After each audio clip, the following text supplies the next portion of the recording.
Um, so, our approach in this game to turn over the result and qualify.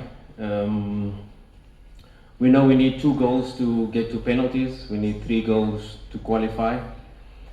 Very important is in this match is to keep a clean sheet, because if they do score 1, we need to score 4.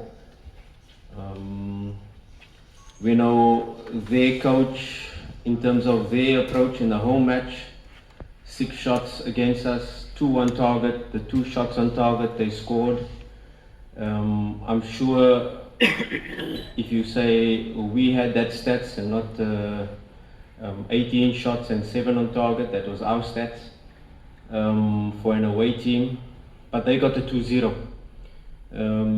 We are definitely not going with the approach of getting 2 shots on target and scoring 2. We will have the approach of trying to create as many as possible, and of course we have to be very wary with the counter-attack threat, because they've got good quality players like Salah Mohsin, they've got El Rouge, that is called Ben Yusuf, they've got Dirmoum that is playing in behind, they've got Ahmed Ali, okay, he's not travelling, they've got Makhlouf in the midfield.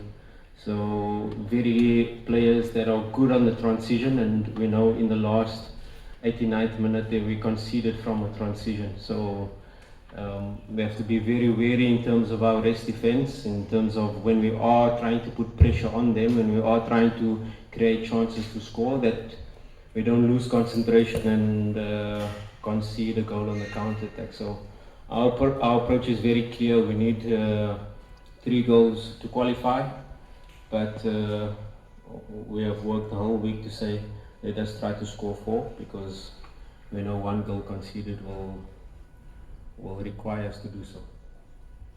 Slightly different, because Azam game we scored the 2-1, and now we were holding on to keep the result. So it wasn't really a counter-attack, it was more Faitoto with his brilliance, finding a runner, Zidane in behind, outside to inside movement that caught us, and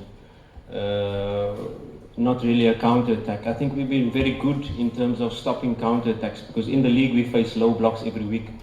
In the league, most of the game plans we face is trying to hit us on the counter-attack, and in the league a lot of teams are sometimes looking at us and saying, hey, our centre-backs are not on the halfway line, they're even further up into the opponent's half, and that is very key in terms of how we attack. And how we attack is very important as to how we're going to defend. So everything is interrelated, that if we attack with, let's say for instance, both fullbacks high up, both midfielders pushing on, and now they are leaving 3-4 players in rest attack, we lose the ball or we cross the ball in and it falls to their players. Suddenly we're faced with a 4 versus 2 or 5 versus 2. So that is really important as to when we are making these passes, that we are staying close together, that not both fullbacks are up high and wide at the same time, especially if the ball is shifted to one side.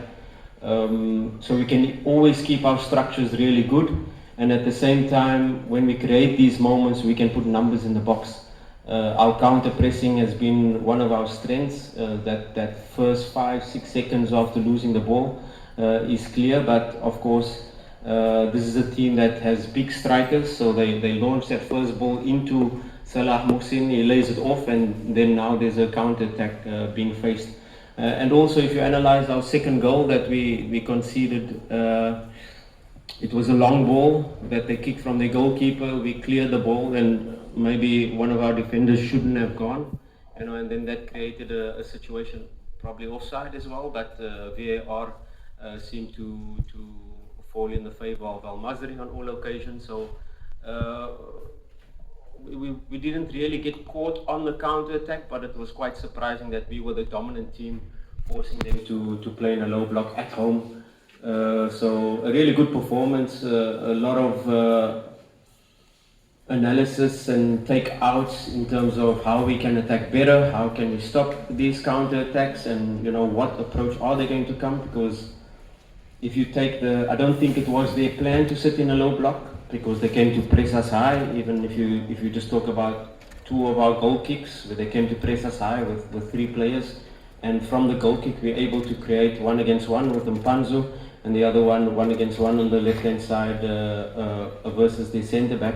So I don't think it was their plan to sit in a low block, but I think in this match it's definitely a plan to be a little bit deeper and then try to catch us on the counter. Because they play with 3 defenders, they play with 3 centre-backs, and if we look at the last match where Ateba was a lot of the time isolated with a vertical pass into him, and he had the defender marking him and the 2 other centre-backs that really closed him down, and he was a little bit isolated. So it's just in relation to which players we want to affect on the last line.